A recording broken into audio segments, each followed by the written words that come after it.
What's going on, everyone? Welcome back to another video. I'm Michigan Sports Talk here. In this one, we talk about defensive backs coach LaMar Morgan as he talks about defensive backs who had breakout springs. Also talked about a little bit on Rod Moore. Also talk about Michigan's NIL and if there has been any progress made with NIL in recruiting players. I also give an update on the top 100 receiver Andrew Marsh and the 5-star offensive tackle Andrew Babalola. It's all going to be in this video and more, so let's go ahead and get right into it.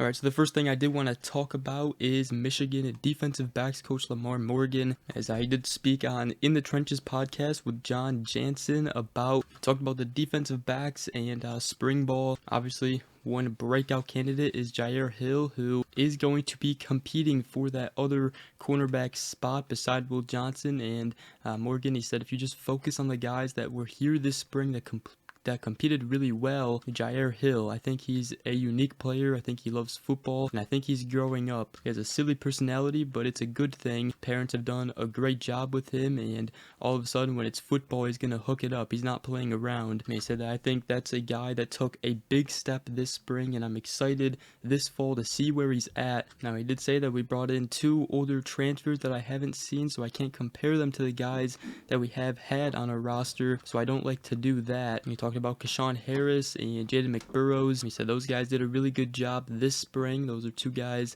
that have a lot of experience on the roster. He did say that he was, mixing and matching players at all different positions. So a guy like freshman Jacob Oden that came in this spring, he played all over. He also talked about Zeke Berry. He said he had a really good spring at safety. He did a lot of nickel and high safety. I think he's a unique player. He said he had a really good spring. I'm excited about him taking the next step, and we will be better if he takes the next step. He also said that he hasn't seen as much of Brandon Hillman and Quentin Johnson because they did get injured in the spring. He said he hasn't seen as much, but I've watched a lot of tape on them. It's going to be interesting. He also said that different people got hurt. They're kind of in and out, but I also talked about the transfer portal additions at the safety position as well. As Michigan, they added Jaden Mangham from Michigan State and Wesley Walker from Tennessee. He said, I think everybody knows we brought in a couple guys and our group has done a good job of welcoming them. I think we'll be better when we have a highly competitive roster, so there aren't going to be any favorites. We're going to play the best guys. He also did talk about a little bit about Rod Moore, and I said I'm big in my faith, and I told him that God doesn't make any mistakes, so there's a reason why you got what happened right now. He said he told him that you got to get through the smoke and you got to keep working, and then when you come back on the back end, you'll understand why this happened. Now, Rod Moore, he is still active in meetings, practices. He wants to be part of the team, helping them out, and Morgan even said that when he hurt his leg, the next day he's in the front row of our meeting. I haven't seen that in my career. He also said that he, still met with the players and the new transfers, and Morgan, he said, we're not going to replace him. It's going to be a group effort to replace Rod Moore. I would be naive to say just one player is going to replace him. And he said, but us replacing Rod, I don't know if he's replaceable. And also, since LaMar Morgan has been here, he said that he's never been in a program with a culture like Michigan's. Obviously, the culture is a big thing right now in the Michigan program. One of the main reasons that this team last season came together, fought through adversity, and was able to win a national championship together. It was an all-around team effort. So that's what LaMar Morgan had to say about the defensive backs, including how spring ball went. As Michigan, they are now into the summer. And then I did want to talk about Michigan's NIL real quick here, as obviously Michigan, they had a big month of June recruiting.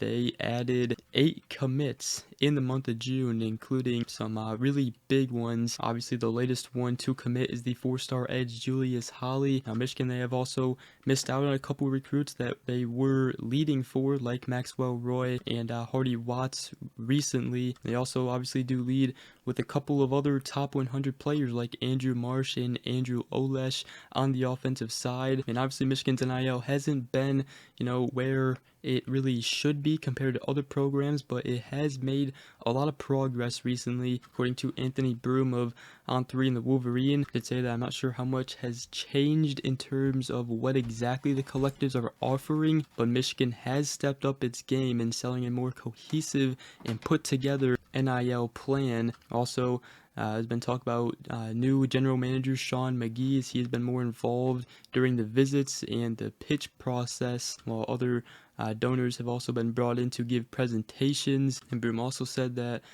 during a recent run-in with someone in the know, it was revealed that the narratives surrounding Michigan's unwillingness to engage in paying high schoolers are mostly false. He said it is a measured, calculated approach that needs to keep clearing hurdles, especially when rules can seemingly change by the day. The want to is there, but there is still some red tape involved. So take that for what it's worth, but Michigan's NIL game, it is, making progress. Isn't where it should be though, but I do think, with the transfer portal, I think Michigan has done a great job of adding pieces to the roster, adding the needs that they need every offseason. And I think that definitely helps, with the losses on the recruiting trail when they are recruiting high schoolers. And obviously, with the development and everything, it definitely makes up a little bit for Michigan's lack of NIL compared to other schools. But again, NIL isn't where it should be here at Michigan, especially like a school like Michigan. I do think it's gonna, progressively get better at Michigan, and obviously, you don't want to end up like a school like Texas A&M, who is just paying recruits, and that is the only reason they're going to your school. You want kids to go to your school to win, to get developed, to be a part of that culture. I think by doing that, you have a better chance to win national championships. So let me know what you guys think about that. But NIL is getting better, slowly but surely. I did want to talk about some recruiting news here. I wanted to talk about Andrew Marsh, the 2025 4-star top 100 receiver from the state of Texas. Michigan currently leading.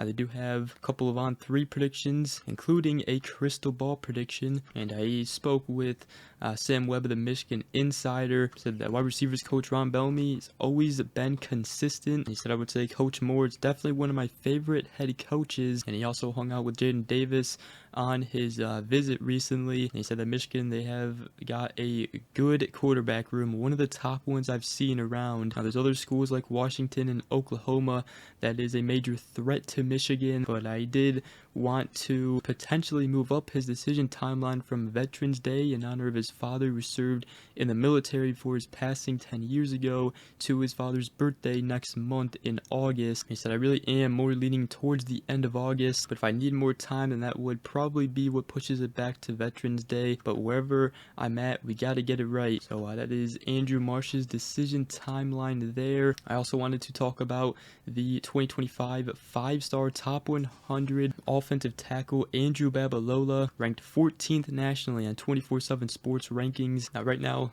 Stanford has the lead. They lead with 89.5% chance to land him, according to the recruiting prediction machine. But Wolverines' E.G. Holland and On3's Chad Simmons did talk about Andrew Babalola's recruitment. And Simmons, he said, Stanford with the academics, it speaks for itself. We do know Michigan from a public school standpoint is one of the best, if not the best in the country from an academic standpoint. But Michigan on the football side is a better, consistent program with winning, competing for championships. But Stanford does do a good job putting guys into the NFL. And he said that maybe Stanford by an inch or two over Michigan right now, but I don't think he's reached the end for a full final decision. So it does appear that it could potentially be a Stanford versus Michigan battle for the 5-star offensive tackle Andrew Babalola, as it appears academics is a major priority for him. That's a couple updates on a couple of top targets for Michigan in the 2025 class.